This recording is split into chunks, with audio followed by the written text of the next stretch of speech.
사단의 목표는 한 가지입니다.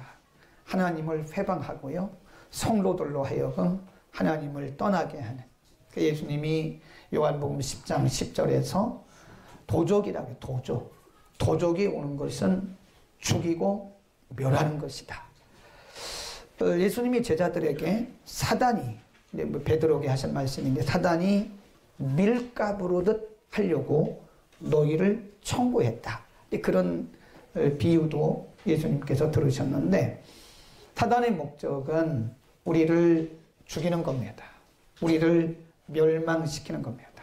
그래서 믿음을 깨지게 하고, 하나님으로부터 멀리 떠나가게 하고, 말씀을 불순종하게 하고, 불신자처럼 지옥의 자식처럼 살게 하는 것이. 그래서 사단에게는 전략이 있어요. 아주 치밀한 전략이 있습니다.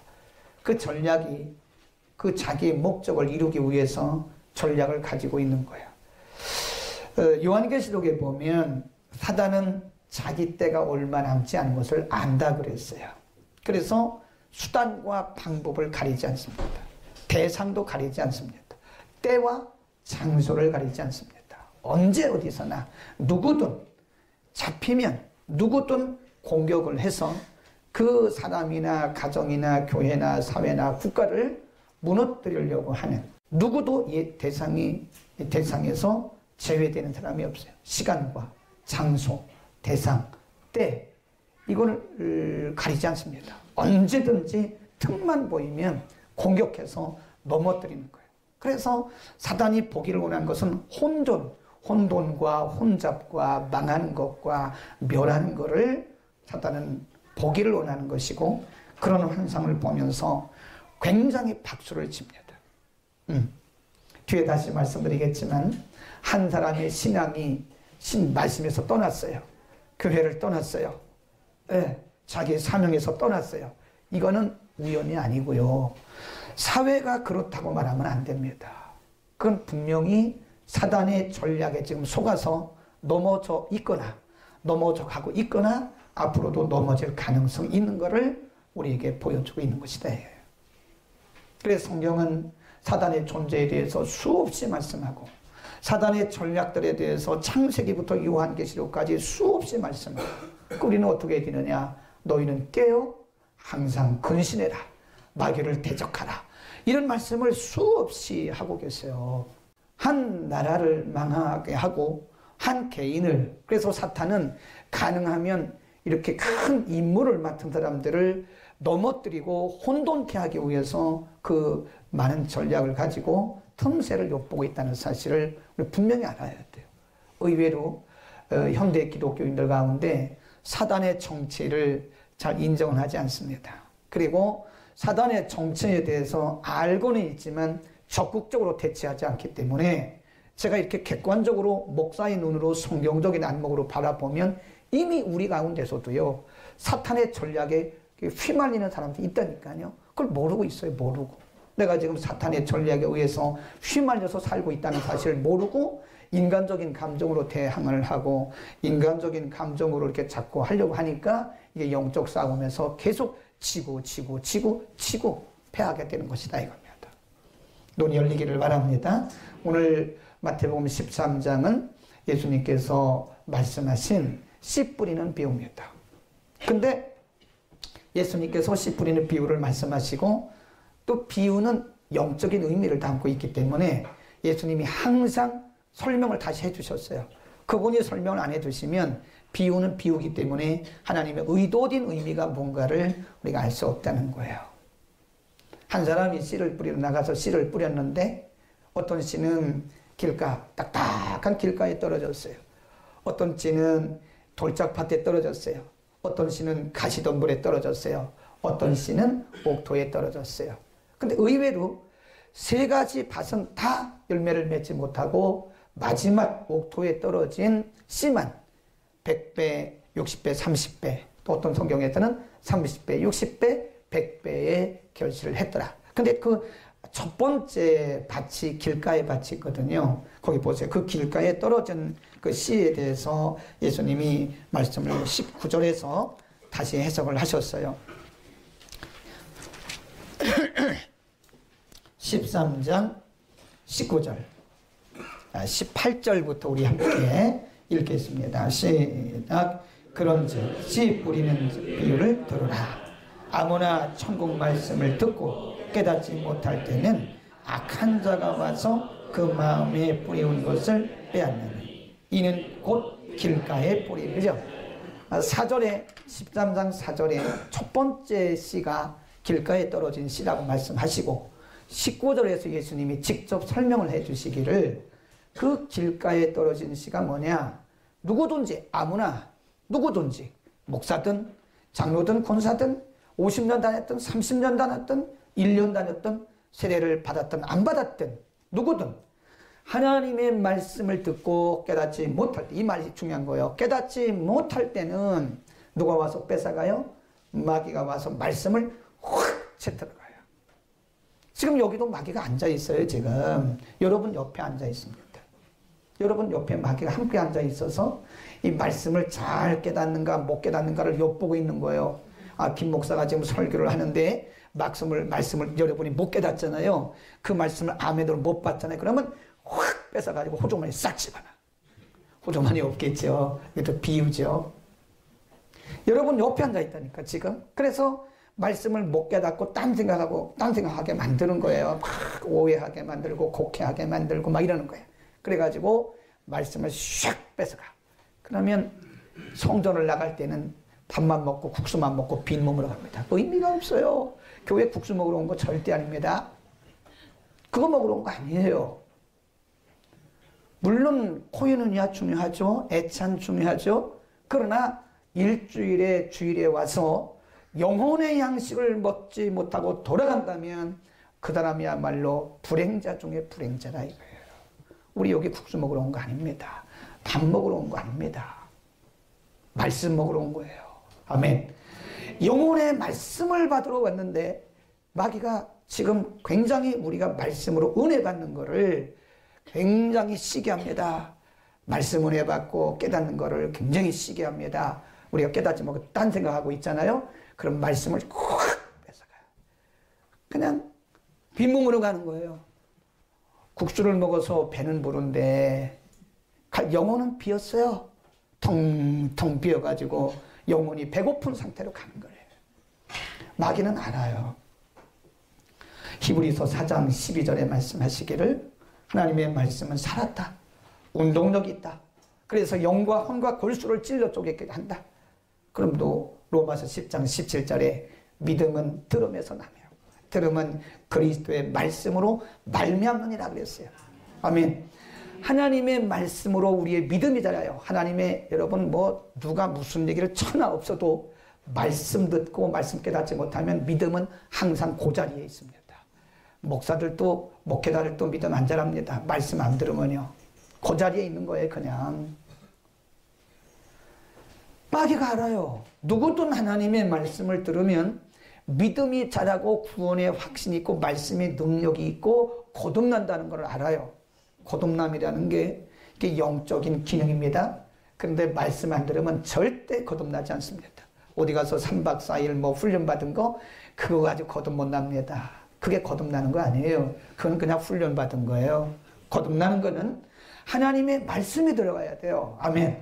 하나님의 말씀이 들어가면 우리가 거룩해지고 성화되어져 가고 우리의 믿음이 자라고 영혼의 양식이란 말이에요. 그러니까 마귀가 옆에 있다가 우리 믿음 자라는 거 굉장히 싫어합니다. 40년, 50년, 30년, 20년 교회 다녀도 말씀이 그의 심령을 터치하지 못하면 믿음은 여전히 거기에 그냥 머물러 있어요.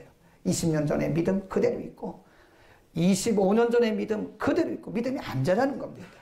죄송하지만 믿음은 말씀이 들어가야 자라. 그러니까 우리가 믿음 자라는 거를 마귀가 그렇게 질투를 해요.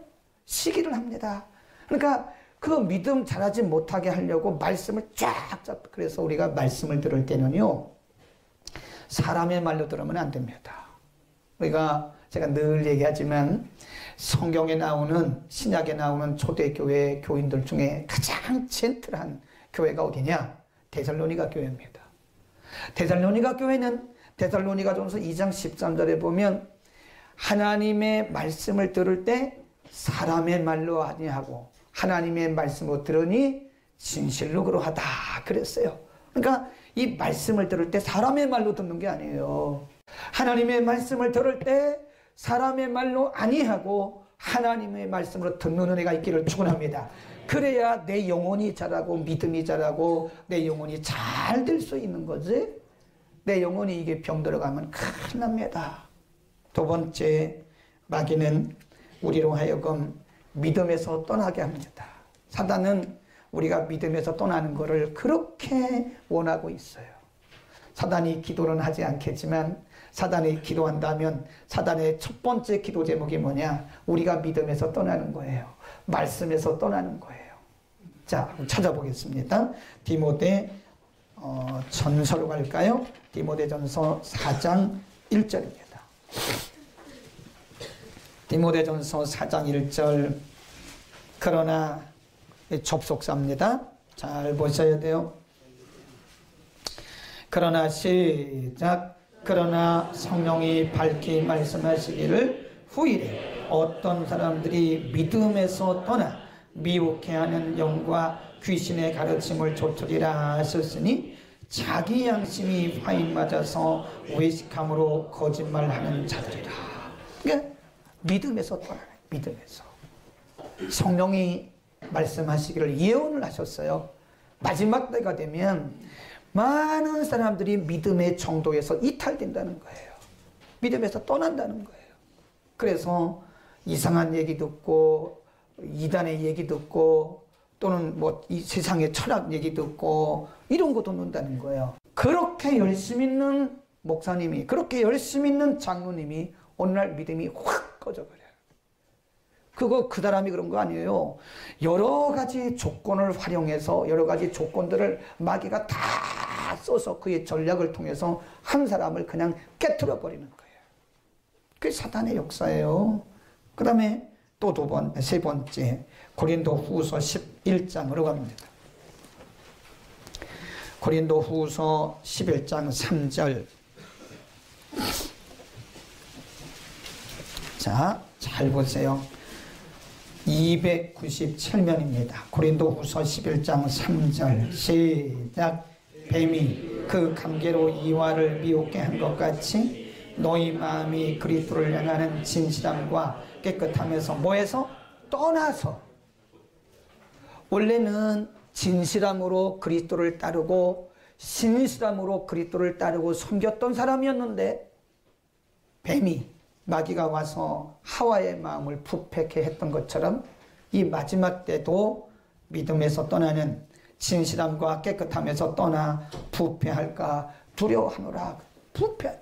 마음이 부패하고 신앙이 부패하는 이런 사람들이 있다는, 그 부패한다는 말은 그 무슨 얘기냐면요, 그 믿음의 종로에서 변질되는 것을 얘기합니다.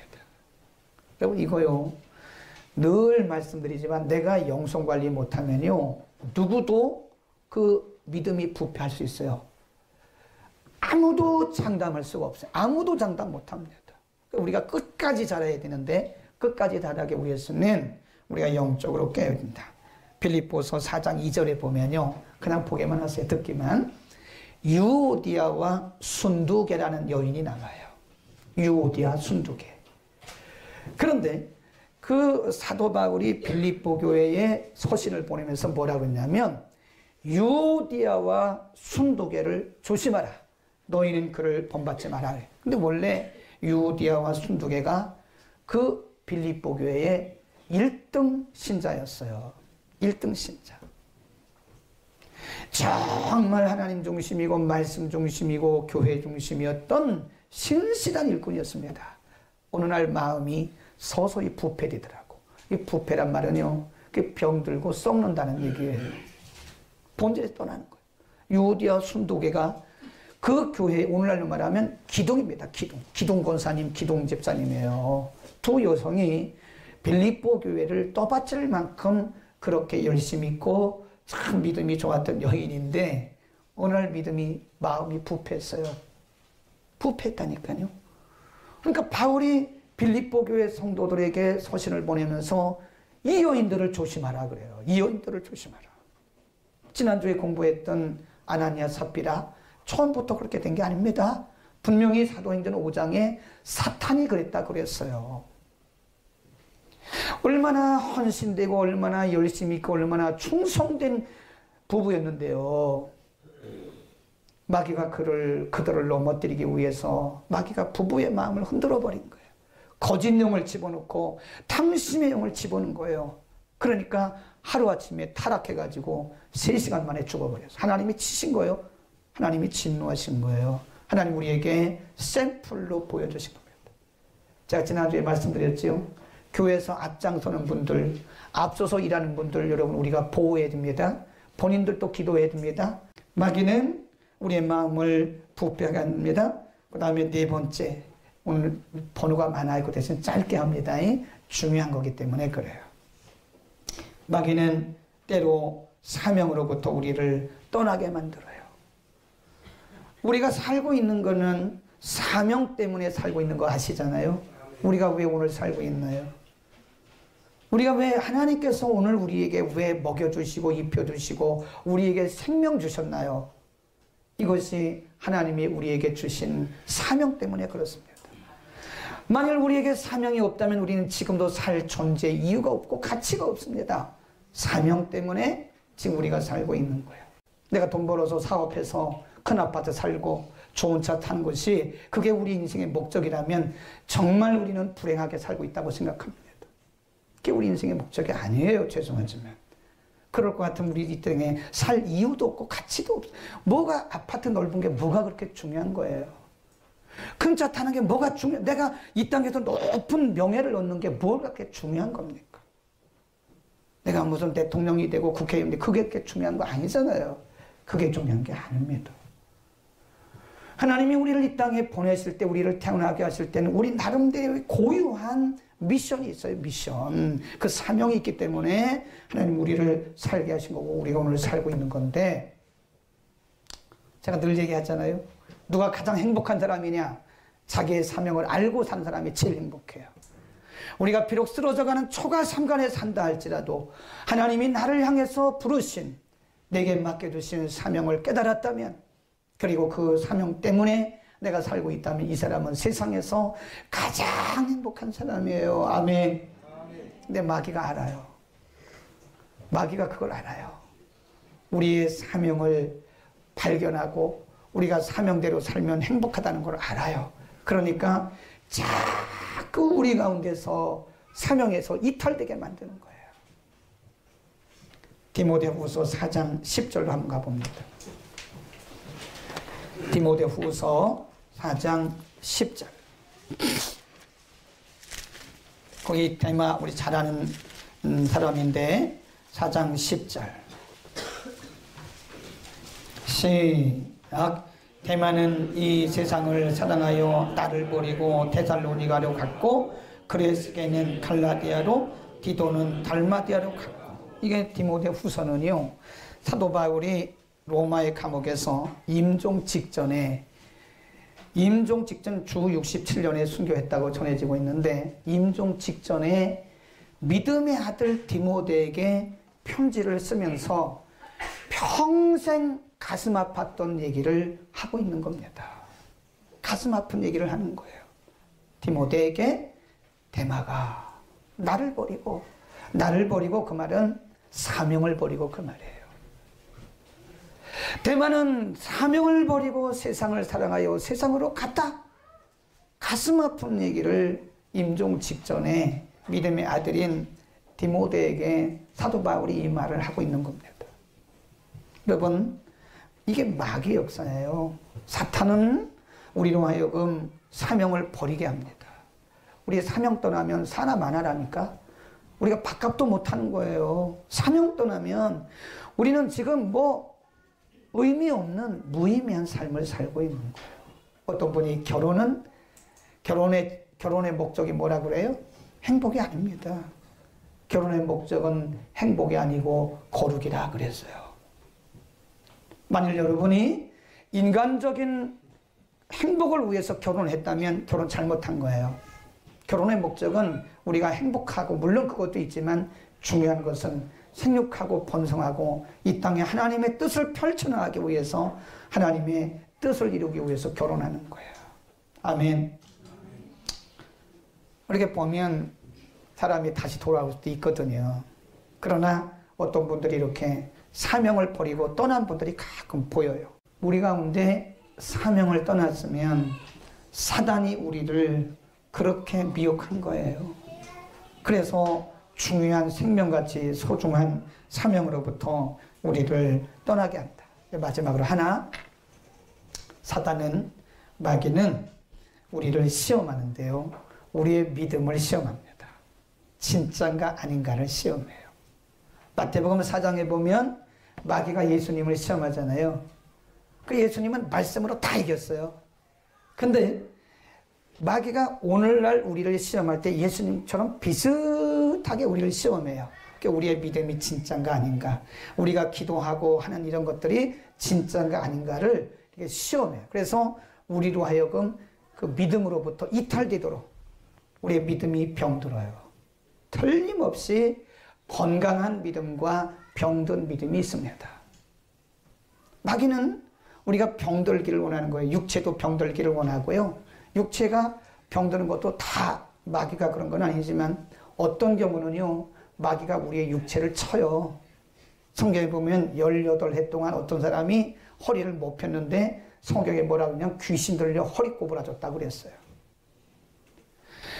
모든 질병이 다 귀신이 그런 거 아닙니다. 마귀가 그런 게 아니에요. 그러나 어떤 질병은 마귀가 그런 거예요. 우리를 자유치 못하게, 기도 못하게, 믿음 못 지키게, 말씀대로 못 살게 그렇게 만드는. 근데 더 중요한 거는 우리의 영혼을 병들게 해요. 사람이 영혼이 병들잖아요. 그러면 생각도 병들고 우리의 마음도 병들고 영도 병들어요. 그러니까 건강하지를 못해요. 그러니까 사람을 만나보면요, 굉장히 건강한 사람들이 많습니다. 그리고 우리는 베드로전서 5장 8절에 뭐라고 그랬어요? 너희는 깨어라, 근신하라. 너희 대적 마귀가 우는 사자처럼 삼킬 자를 두루 다니면서 찾고 있다. 이 두루 다닌단 말이에요. 영어 성경에 보면 로밍입니다. 로밍. 로밍이란 말은 이게 방황한다는 뜻이에요. 여기저기를 방황하고 있는 거예요. 삼킬 자를, 누구를 삼킬 것이냐.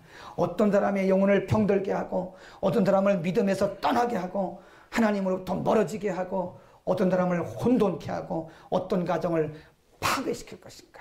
이 가정이 파괴되는 거, 교회가 혼돈에 빠지는 거 100% 마귀의 역사예요. 사회가 이렇게 혼돈에 빠진 거.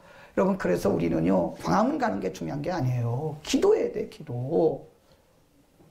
서초동 가는 게 중요한 게 아닙니다. 이런 일들이 없어지도록 우리가 기도해야지. 믿는 사람들이 말이에요, 기도는 안 하고, 물론 기도도 하겠지만 그러면 안 돼. 이 사회가 이렇게 된 거는 이 사단이 우리를 혼란의 그냥 구렁통에 집어넣은 거래요. 아멘.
다문화 복음 방송을 주변 외국인들에게 소개시켜 주세요. 복음을 땅끝까지 흘려보내는 시작이 될 것입니다. 샬롬.